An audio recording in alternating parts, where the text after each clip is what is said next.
Kita beralih ke informasi selanjutnya, pemirsa. Usaha mikro, kecil, dan menengah mencatat penyaluran kredit usaha rakyat atau KUR pada semester 1 2025 mencapai 132 triliun rupiah. Angka ini terdiri dari KUR produksi yang meningkat 60% menjadi 79,6 triliun rupiah. Menteri UKM Maman Abdurrahman menyebutkan dari sisi pembiayaan secara kuantitas realisasi penyaluran KUR nasional hingga 2 Juli 2025 mencapai 132,7 triliun rupiah dengan penerima manfaat dari program KUR mencapai 2,29 juta orang. Sedangkan secara kualitas penyaluran KUR tahun 2025 ke sektor produksi mencapai 59,9% atau sebesar 79,6 triliun rupiah. Dengan capaian ini pemerintah akan terus memperkuat kolaborasi lintas sektor termasuk kementerian lembaga untuk mendongkrak kinerja UMKM melalui perluasan fasilitasi kemudahan perizinan, sertifikasi dan pembiayaan usaha bagi UMKM agar semakin berdaya saing produktif dan mampu membuka lapangan kerja berkualitas. Per hari ini, KUR produksi yang tersalurkan total di angka 79,6 triliun dengan persentase 59,97%.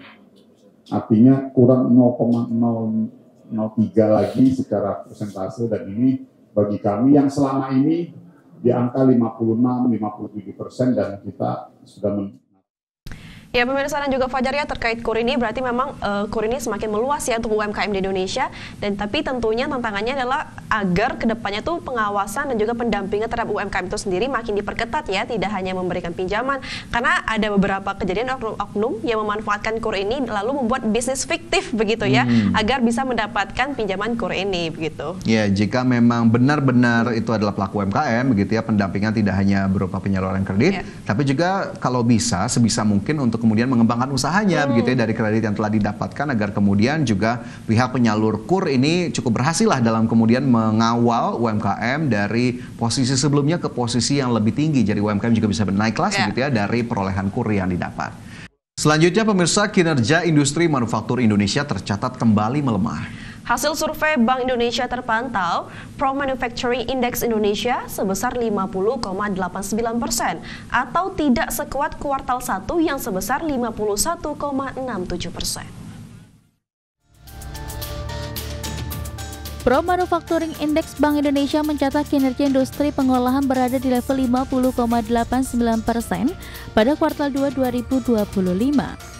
Capaian ini menurut Bank Indonesia, industri manufaktur tanah air masih melakukan ekspansi namun kondisinya turun 0,87% dari realisasi kuartal 1 2025 yang berada di level 51,67%.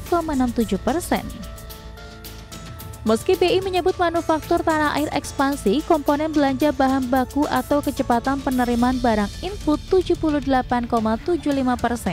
dan total jumlah tenaga kerja 48,75% mengalami penurunan tajam ke level tertekan. Meski demikian, BI meyakini kuartal 3 2025 belanja bahan baku diperkirakan akan membaik dan mencatat ekspansi dengan nilai indeks 50,16%. Meski peningkatan belanja bahan baku diharapkan naik, BI memperkirakan tenaga kerja masih akan terdampak dengan kontraksi ke level 48,75%. Berbagai sumber, IDEX Channel.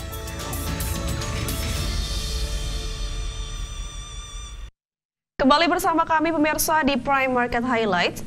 Menteri Perindustrian Agus Gumiwang Kartasasmita menyatakan subsektor industri logam dasar yang banyak negara industri maju diposisikan sebagai strategic backbone of industrial development telah menunjukkan kinerja yang semakin kuat di tataran nasional. Adapun pada kuartal 1 2025, sektor industri logam dasar memberikan kontribusi sebesar 1,1% terhadap PDB nasional, sekaligus mencatat pertumbuhan tertinggi mencapai 14,47%. Berdasarkan data World Steel Association pada 2024, Indonesia menempati posisi ke-14 dalam produksi crude steel dunia dengan produksi sebesar 17 juta ton. Untuk menjaga momentum pertumbuhan industri baja nasional, pemerintah terus mengoptimalkan dengan penerapan hukum tindakan perdagangan secara efektif, pemberlakuan standar nasional Indonesia secara wajib, serta pemberian fasilitas harga gas bumi tertentu. Berdasarkan indeks produksi crude steel, dan saya akan mencoba mempelajari negara-negara lain yang di atas kita, dan juga mempelajari kebijakan-kebijakan apa saja yang perlu kita ambil ya, agar kita bisa menyusul ya, negara-negara lain, dan insya Allah dalam 3 tahun kita akan coba roadmap-nya, kita rumuskan roadmap-nya bisa naik ke ranking 11 atau Menteri Energi dan Sumber Daya Mineral Bahlil Lahadalia angkat bicara usai Presiden Prabowo melakukan negosiasi langsung ke Presiden Amerika Serikat Donald Trump terkait tarif impor Indonesia ke Amerika yang sebelumnya 32% menjadi 19%. Bahlil memastikan Indonesia bakal melakukan impor energi dari Amerika Serikat untuk komoditas minyak mentah dan LPG, termasuk impor BBM dengan nilai di 10 hingga 15 miliar dolar Amerika. Proposal ini jadi salah satu bentuk negosiasi Indonesia agar Washington DC berkenan memangkas tarif impor bagi barang-barang dari Indonesia yang sebelumnya dikenakan 32%. Adapun kerjasama terkait tembaga, Bahlil memastikan negeri Paman Sam tersebut harus tetap mengikuti aturan di Indonesia, khususnya menyangkut hilirisasi. Bahlil belum dapat memastikan apakah akan mengirimkan dalam bentuk tembaga yang sudah dilakukan hilirisasi ataupun bahan baku. Yang dilakukan oleh Bapak Presiden Prabowo yang langsung berkomunikasi dengan Presiden Trump, dan ini merupakan sebuah kemampuan negosiasi di atas rata-rata yang dimiliki oleh Bapak Presiden Prabowo. Yang kedua, sudah barang tentu dalam negosiasi itu salah satu materinya adalah proposal Indonesia kepada Amerika yang akan membeli kurang lebih sekitar 10-15 miliar dolar LPG, kemudian BBM dan crude.